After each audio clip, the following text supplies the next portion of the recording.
Shared decision-making from a person's perspective.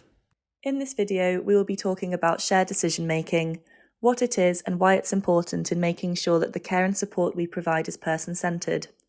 Throughout, we will hear real-life experiences of how jointly sharing decisions with health professionals has impacted people when it comes to managing their long-term conditions and supporting others as a carer. Person-centred care and support means working with people and listening carefully to what matters to them. We want people to receive the best possible care, and people are the experts when it comes to knowing what help, support, and care they need. Everyone has different preferences, belief structures, and experiences of their condition and how that impacts their day-to-day lives. Shared decision-making is about respecting and prioritising what's important to the person and their support circles. It's a collaborative process that brings together clinical expertise and the person's experiences and preferences to make joint decisions. It makes sure that the person understands the risks, benefits, and possible consequences of each treatment or support option available to them. Yeah, it's really difficult sometimes to talk to doctors because they don't have the understanding of the condition that you have. They haven't lived with it. They may know in books. Now, with me, I have fibromyalgia in addition to my depression, which means I have chronic pain and fatigue. And unfortunately, they don't have a test where they can say, oh, you're in pain, and absolutely believe you. I've just started a new relationship with the doctor, and I just want him to know I respect him and he's got to respect me back. He's an expert on illnesses and symptoms and generally, but I'm an expert on my own body and how I feel. And unfortunately, he can't feel my pain, so he's got to just respect the fact that when I say I'm in pain, I'm telling the truth. Asking what matters to the person allows us to have better, more collaborative conversations. This will facilitate the exploration of what other aspects of their lives are affecting their health and well-being. I am a Unitarian. I'm trained as a minister. Spiritual considerations are very much a part of who I am and do affect my mental health, because sometimes I think, God, why have you done this to me? But I need to work with the doctor that when I say, God, why have you done this to me, doesn't just poo-poo it as no good. It's important to me and my mental health.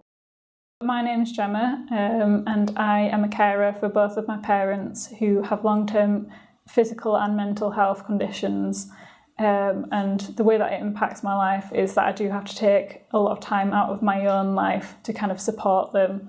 And they're also both hearing impaired as well, so I have to help them with language barriers as well. A shared decision-making discussion is not an additional step, but it is part of a good quality conversation. It's essential in supporting people to become actively involved in their health and well-being, as it empowers them to make decisions about the care and support that is right for them at that time. When people are involved in the decision-making process, they experience better health outcomes, they adhere to treatments better, they have increased satisfaction and less regret about the decisions made about their care, and they have a better understanding of the risks involved and are able to make informed decisions about the best course of action for them. For people to become active participants in their health and well-being, they need to feel confident, empowered, and have the skills to engage in related decisions. One of the challenges in ensuring effective shared decision-making is low levels of health literacy, as it impacts negatively on people's ability to engage in the conversation. One of the ways you can support a person to understand information and make the most of their appointment is to consider a person's communication needs. I think the main improvement will probably be to ask them what their preferred form of communication is, because sometimes if you are experiencing a lot of mental health issues, you don't want to read anything, so maybe a video would be a better alternative, or sometimes they'll suggest a phone appointment, but with them being hearing impaired, they can't do that. So there needs to be ways around that, and just to ask them what they would prefer, even like maybe providing easy read or something with pictures just to make it a little bit more understandable. That'll probably help. I do think that some of the things that I do, like make a list of what I want to talk about. If I feel uncomfortable, bring a friend. Knowing a little bit about my condition. Like all these things, it doesn't matter if you're American or English, or from wherever. These are good practices that make your appointment go better. But the main thing is start off with you respect the doctor respects you, and then always, if you feel the doctor's doing a good job, just give him or her a little pat on the back, a smile, and say thank you. Furthermore, preparing for appointments in advance contributes to effective shared decision-making by taking the time to consider what matters to a person before their conversation with their health professional. I do find it very difficult. Like, I don't know what a registrar is versus a consultant versus, I know general practitioner is the first port of call.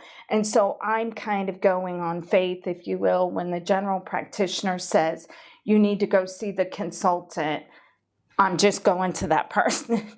I mean, I think a lot of times that doesn't matter. I just have trust that whatever directions I'm given, that I can follow. And if I don't think I can follow them when the appointment is coming to a close, then I just have to ask again, and there's no harm in that, I mean, what is the point of the appointment if you don't understand the directions you've been given, or you don't understand the next step?